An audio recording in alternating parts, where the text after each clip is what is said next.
Selamat datang kembali di penelusuran mendalam kita. Nah, hari ini nih kita mau lihat kondisi Amerika Serikat sekarang dan gimana kira-kira ke depannya. Oke. Materi yang Anda bagikan khususnya bab 9 itu, wah menarik banget sih. Jadi kayak ada gambaran negara dengan kekuatan yang luar biasa, tapi di saat yang sama ada satu masalah besar yang kayaknya menggerogoti fondasinya gitu. Polarisasi politik itu ya. Betul, polarisasi politik. Jadi ya misi kita hari ini mau coba pahami sumber kekuatan AS itu apa aja sih sebenarnya yang mendasar, terus kalian kita bongkar. Kenapa kok bisa pecah begini politiknya? Dan apa dampaknya? Siap ya kita gali? Siap. Ini topik penting banget sih, karena meskipun Amerika Serikat itu kan nggak lagi dalam krisis yang tiba-tiba kayak katakanlah Jepang pas didatangi Commodore Perry gitu ya. Iya. Tapi banyak yang setuju kalau ada masalah serius yang pelan-pelan berkembang di sana. Mungkin lebih mirip krisis yang merayap kayak di Jerman atau Australia pasca Perang Dunia gitu. Oke. Nah, sebelum kita ngomongin retaknya, nih penting banget buat kita lihat dulu pilar-pilar kekuatan AS yang bikin dia dominan lama banget. Apa aja tuh yang paling kelihatan dari sumbernya? Oke, kita mulai dari yang paling kelihatan aja kali ya, kekayaan. Sumber ini kan bilang AS itu ekonomi terbesar dunia. Tapi ini bukan cuma angka PDB doang kan ya? Maksudnya, gimana kekayaan ini jadi kekuatan lain gitu? Tepat. Kekayaan ekonomi ini jadi fondasi banyak hal. Terutama, ya itu, kapasitas buat proyeksi kekuatan militer global yang, wah, nggak ada tandingannya lah. Contohnya? Di materi Anda disebutin tuh contoh gamplangnya. Punya 10 kapal induk tenaga nuklir. Coba bandingin sama negara lain. Paling banyak 1, atau malah nggak punya sama sekali. Wah, jauh banget GBB-nya. Jauh. Ini bukan cuma soal jumlah, tapi kemampuan buat ada di mana aja di dunia, operasi di mana aja. Nah, kekuatan ekonomi inilah yang bikin mereka bisa investasi militer segede itu. Oke. Jadi kekayaan membiayai militer. Tapi kekayaan itu datangnya dari mana? Sumber ini kayaknya nekenin banget soal geografi ya. Beneran seberuntung itu AS secara geografis? Bisa dibilang gitu sih. Di materi Anda itu digambarinya kayak dapat properti geografis yang luar biasa. Pertama, sebagian besar wilayah intinya itu ada di zona iklim sedang. Yang enak buat ditinggali gitu ya? Iya, ideal buat manusia dan pertanian yang produktif. Tapi ada lagi yang lebih unik. Jadi, gara-gara proses geologis zaman es yang beda sama benur lain kayak Eurasia, AS itu kayak dapat bonus dataran super subur yang luas banget, Great Plains itu. Oh, gara-gara es. Gimana tuh? Jadi, glasiasi di Amerika Utara itu, secara unik dia ngumpulin tanah subur pas gletsernya gerak ke selatan. Beda sama di Eurasia. Hasilnya, lahan pertanian jadi kelas dunia gitu. Persis. Makanya AS jadi pengekspor makanan terbesar di dunia. Ini keuntungan strategis banget kan? Coba bayangin Tiongkok. Luas sih, tapi tanah subur per kapitanya lebih dikit. Makanya mereka jadi importir makanan utama. Menyarik. Terus ada lagi keunggulan geografisnya. Ada lagi, akses dan transportasi air. Garis pantainya panjang di 2 samudra, banyak pelabuhan alami yang bagus. Terus, sistem sungai di dalamnya itu raksasa dan nyambung semua, kayak Mississippi, Ohio, Missouri, plus Great Lakes. Wah, kayak jalan tol air ya? Betul, jalan tol alami super efisien buat ngangkut barang ke seluruh negeri dan ke pasar dunia. Jauh lebih bagus dibanding jaringan air alami di Tiongkok, Meksiko, atau Afrika deh. Dan lautan itu bukan cuma buat dagang ya, tapi pertahanan juga. Nah, itu dia. Lautan itu jadi benteng alami yang gede banget. Kirim barang ke temen lewat laut, gampang. Tapi coba kirim pasukan invasi nyebrang samudra terus mendarat sambil ditembakin. Susah dan mahal banget. Iya juga ya. Ditambah lagi, tetangga daratnya kan cuma Kanada sama Meksiko, yang secara populasi dan militer jauh lebih kecil. Jadi, ya geografisnya AS itu kayak benteng yang produktif banget. Tapi, ya kekuatan nggak cuma soal geografi lah. Nah ini nih yang menarik, sumber Anda juga bahas soal keunggulan demokrasi. Padahal kan belakangan ini sering banget kita dengar suara-suara ya agak skeptis gitu. Malah mungkin ada yang agak iri sama Tiongkok yang kayaknya cepat banget ambil keputusan besar. Gimana sumber ini lihatnya? Iya, materi ini ngakuin sih adanya kekecewaan itu. Tapi, ngajak kita lihat potensi fundamentalnya demokrasi. Keunggulan utamanya itu di mekanisme checks and balances sama pengambilan keputusan yang basisnya luas. Yang bikin lambat itu ya? Emang, sering kelihatan lambat dan ribet. Tapi justru itu dirancang buat ngurangin risiko kesalahan fatal yang bisa dilakuin satu pemimpin atau kelompok kecil aja. Teorinya sih, debat terbuka di demokrasi itu bisa munculin ide yang lebih baik, adaptasi lebih fleksibel, terus mendorong inovasi dari banyak arah. Selain itu, ada aspek psikologisnya juga ya. Maksudnya, warga jadi merasa didengerin gitu. Itu poin penting banget. Demokrasi itu kan nyediain saluran damai buat warga nyampein ketidakpuasan atau aspirasi mereka. Ini penting banget buat ngurangin potensi konflik sosial atau bahkan kekerasan sipil. Ada kutipan menarik tuh dari politisi di sumber ini. Dia bilang, yang penting dalam demokrasi itu kemiripan demokrasi. Maksudnya? Maksudnya, paling nggak persepsi kalau ada mekanisme buat didengar, itu bisa bikin orang nggak putus asa terus ambil jalan kekerasan gitu. Oke, oke. Terus ada gagasan soal laboratorium kebijakan di tingkat negara bagian. Itu gimana maksudnya? Nah, itu uniknya sistem federal AS. Kan ada 50 negara bagian tuh, yang punya otonomi lumayan gede. Jadi AS itu kayak punya 50 laboratorium buat nyoba macam-macam kebijakan. Oh, kayak percobaan gitu ya? Iya juga ya, dulu aneh mungkin. Tapi karena ternyata efisien dan relatif aman, akhirnya diadopsi senasional. Ada contoh lain yang lebih serius, soal eksperimen kebijakan pajak di Kansas. Hasilnya baik atau buruk, jadi pelajaran buat negara bagian lain tanpa harus ganggu skala nasional. Fleksibilitas sama pembelajaran kayak gini nih, kekuatan tersembunyi. Dan argumennya, selama AS tetap demokratis dan Tiongkok enggak, keunggulan demokrasi ini bisa jadi penentu jangka panjang gitu. Itu salah satu tesisnya ya.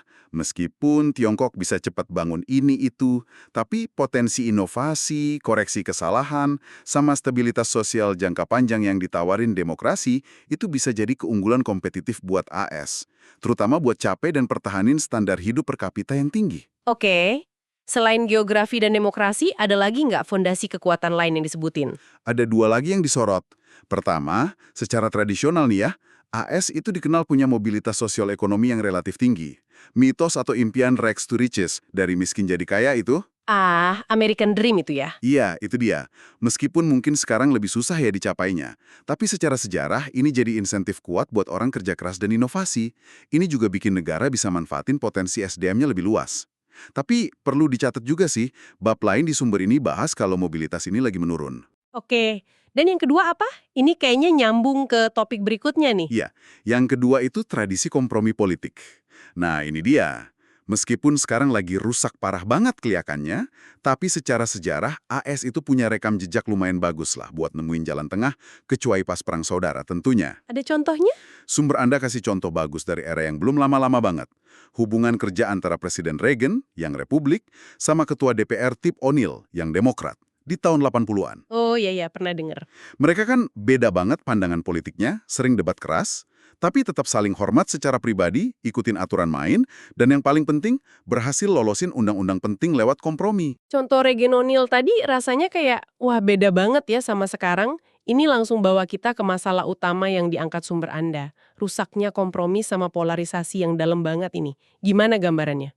Kontrasnya tajam banget, iya. Era Reagan O'Neill tuh jadi kayak aneh gitu kalau dibandingin sama sekarang. Kita lihat penggunaan taktik obstruktif di Kongres itu naik drastis. Obstruktif gimana maksudnya? Ya, menghambat gitu. Kayak filibuster di Senat. Dulu itu jarang dipakai buat hambat nominasi presiden, sekarang udah jadi alat rutin aja. Sumber Anda kasih angka yang lumayan bikin kaget sih. Berapa? Dalam 220 tahun pertama sejarah AS, cuma 68 nominasi presiden yang kena filibuster. Bandingin sama Presiden Obama aja. 79 nominasinya di filibuster sama Partai Republik cuma dalam waktu 4 tahun. Wow, gila. Itu naiknya drastis banget. Terus dampaknya apa ke pemerintahan? Ya, dampaknya kelumpuhan, gridlock istilahnya, makin susah aja buat sepakat, bahkan buat hal dasar kayak anggaran atau angkat pejabat. Proses politik udah nggak kayak cari solusi bareng, tapi lebih kayak medan perang zero sum, di mana kalau kompromi itu dianggap kalah atau khianat sama pendukung sendiri. Terus kenapa kok bisa gini ya? Kenapa politisinya jadi pada terpolarisasi banget? Apa kata sumbernya soal akar masalah di kalangan elit politik ini? Ada beberapa faktor sih, dan kayaknya saling terkait gitu. Pertama, peran uang dalam politik. Biaya kampanye kan gila-gilaan sekarang mahalnya. Iya ya. Itu bikin politisi jadi makin tergantung sama donor gede atau kelompok kepentingan. Nah, Donor-donor ini seringnya punya agenda yang lebih ideologis, lebih ekstrim, dan nggak suka kompromi. Akibatnya waktu politisi habis buat cari dana, bukan buat rundingan dan ngurusin negara. Ada kutipan politisi pensiun tuh di sumber ini, cerita gimana dominannya cari dana di kehidupan mereka. Selain duit, apalagi? Kedua, perubahan gaya hidup politisinya. Sekarang kan gampang ya naik pesawat, jadi mereka lebih sering terbang pulang ke dapilnya tiap akhir pekan. Oh, jadi nggak netep di Washington lagi gitu. Nah, itu dia.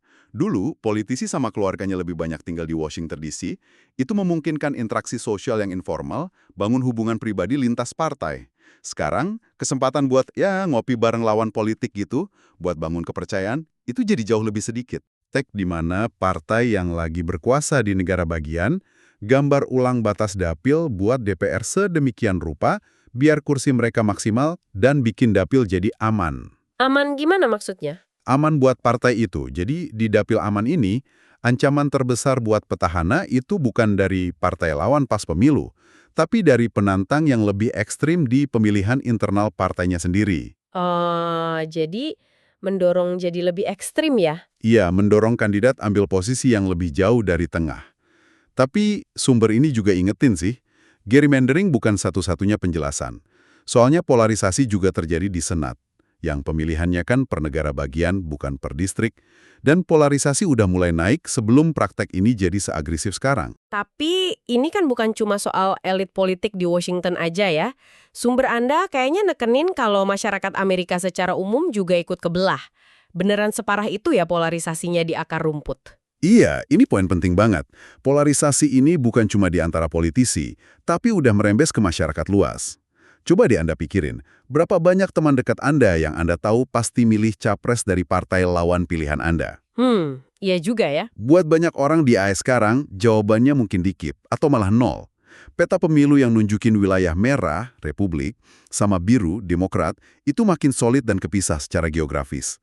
Misalnya, kota besar dan pesisir cenderung biru, desa dan pedalaman cenderung merah.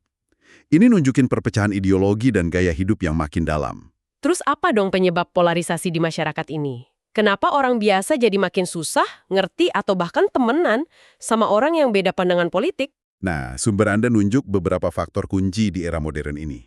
Pertama, fragmentasi media, sama fenomena informasi ceruk atau niche information.